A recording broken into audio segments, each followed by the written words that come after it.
All right, so number 3 is going to be an example of perpendicular. So we just finished parallel, and we remember hopefully that parallel lines have the same slope. Perpendicular lines do not have the same slope. They have slopes that are the opposite reciprocal. So I'm going to add this here. Sorry.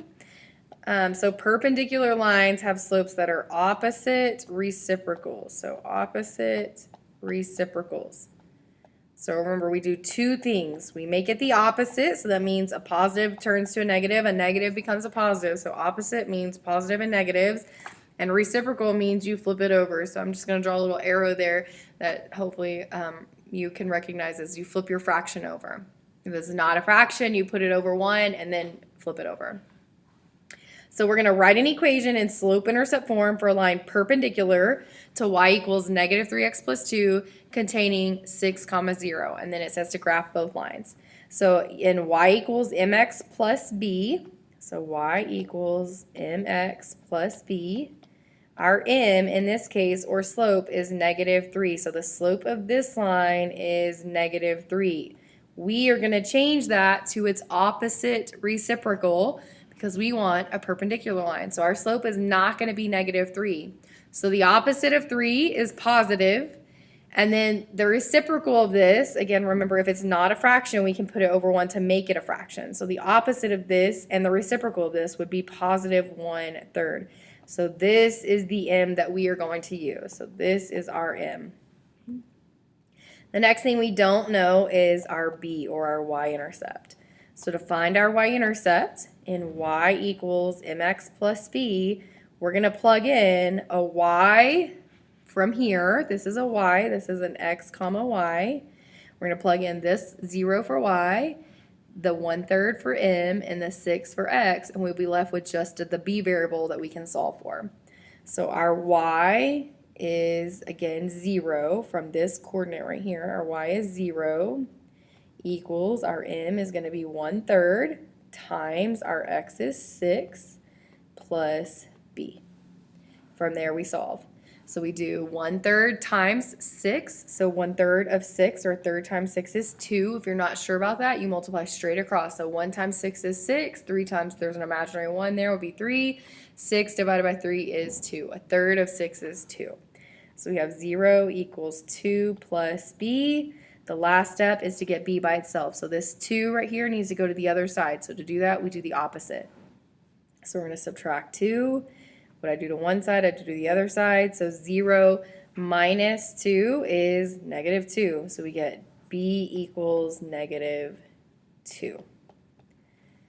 So from there, we can write our equation. We have an m of 1/3, a b of negative 2. We plug those in to y equals mx plus b. So in y equals mx plus b, our equation will be y equals, our m is 1/3 x minus 2 is our b. So graphing it by hand, we're going to start at our y-intercept, which is negative 2. So on our y-axis at 0, negative 2 right here. So 0, comma, negative 2. From there, we're going to use our slope 1/3 to rise and run. So I'm going to rise 1, run 3. Both positive, because they're both positive. If I need to go negative, I make them both negative, because a negative divided by negative is still a positive. So I'll start with positive. So positive 1, rise, positive 3, run. So I'm going to go up 1 is a rise, run 1, 2, 3 to the right. Up 1, right 1, 2, 3. Up 1, right 1, 2, 3.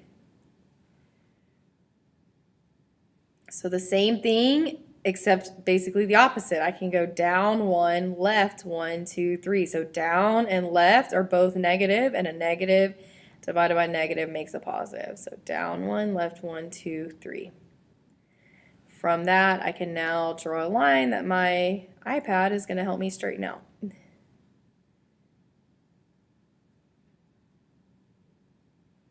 So there we go.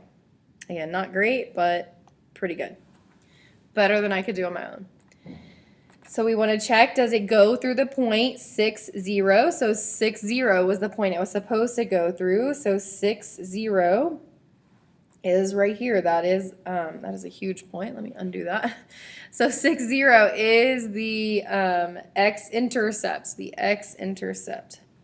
So right here, that 6, 0 is our x-intercept, or remember we also call it a 0.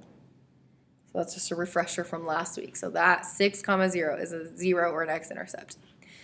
All right, so now we just want to see, is it perpendicular to the line that we were originally given, y equals negative 3x plus 2. So if I were graphing that one, I would start at its y-intercept is positive 2. So positive 2 on the y-axis would be right here. So 0, 2.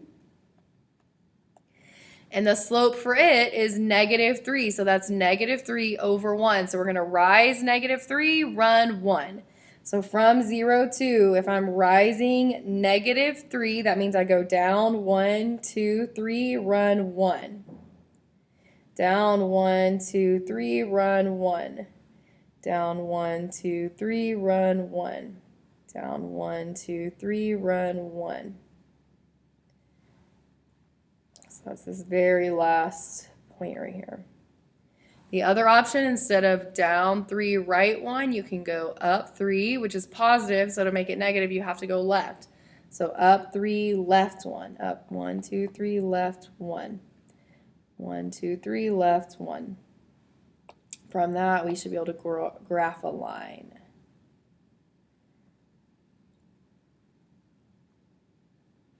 So there it is. Again, not perfect, but pretty good.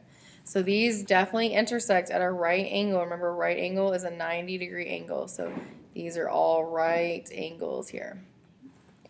All right, so the next example then, we have same situation, write an equation in slope-intercept form for the line that passes through negative 10, 2, and it's perpendicular to y equals negative 5x plus 8. Graph both lines. So we're going to graph using our calculator this time. So in slope-intercept form, that's perpendicular to y equals negative 5x plus 8. So in y equals mx plus b, the m for this equation, or the slope, is negative 5. If we are graphing a line perpendicular, we want the opposite reciprocal. So the opposite reciprocal of negative 5 would be a positive, because that's the opposite, 1/5. So I flip this over again. This is like negative 5 over 1. So we flip it and switch the sign. So flip it and switch it if you can't remember opposite or reciprocal. So flip it and switch it. Flip it over, switch the sign. So our new m for the equation we're writing perpendicular is 1/5. B is what we now need to find. We do not know what B is. So we're going to use y equals mx plus b. And we're plugging in this x of negative 10 and y of 2. So this information right here we're plugging in along with our new m. So we know that y is 2. Right here it says y is 2. Equals our m is 1/5 times our x is negative 10 plus b. And now we solve. So to solve that, it takes 2 steps. We're going to do 1/5 of negative 10. Again, that's multiplying straight across. So on fractions, when you're multiplying, you multiply straight across. So 1 times negative 10 is just negative 10. 5 times an imaginary 1 is 5. Negative 10 divided by 5 is negative 2. If you know 1/5 of negative 10, that is negative 2. So we have 2 equals negative 2 plus b. From there, we're still trying to get b by itself. So this negative 2 needs to go away to the other side. So the opposite of a negative 2 is a plus 2. So plus 2. So 2 plus 2 is 4 equals b. These are a zero pair. They cancel. A negative and a positive, those are opposites, will always cancel. So b equals 4. So now we can write our equation in y equals mx plus b because we have an m of 1/5 and a b of 4. So our equation is going to be y equals 1/5 x plus 4. So that is the equation of the line that we are saying, or that I guess I am saying, that goes through negative 10, 2, and is perpendicular to the equation that they originally gave me. So I'm going to graph it to find out. I'm going to do this with my calculator. So I'm going to scoot this all over. So I'm going to do a new document. No, you never want to save. Add a graph. So we're graphing 1/5, so 1, and then control divide to get your fraction bar. 1/5 x plus 4. So there it is. We want to trace to this coordinate to make sure that it goes through negative 10, 2. So menu 5 is trace, graph trace is 1. We're going to trace to negative 10. So there it is, negative 10, 2. So the next step of this is to graph the second line, which was actually the first line. So negative 5x plus 8. And we just want to confirm that it is perpendicular. So there it is perpendicular. I'll zoom in just a little bit so you can see that a little bit better. If you don't like how the graph, see how it's kind of off to the right-hand side, you can actually just click in any blank space on the graph. So click and hold, and it will actually grab the page and you can move it wherever you would like. If you want to move the label, same thing, click and hold and it will move it. So these definitely look like they are perpendicular. Just a little side note, you can change your table or your graph settings so that you actually have a grid line. So I don't do this very often. So let me see if I can find where that is.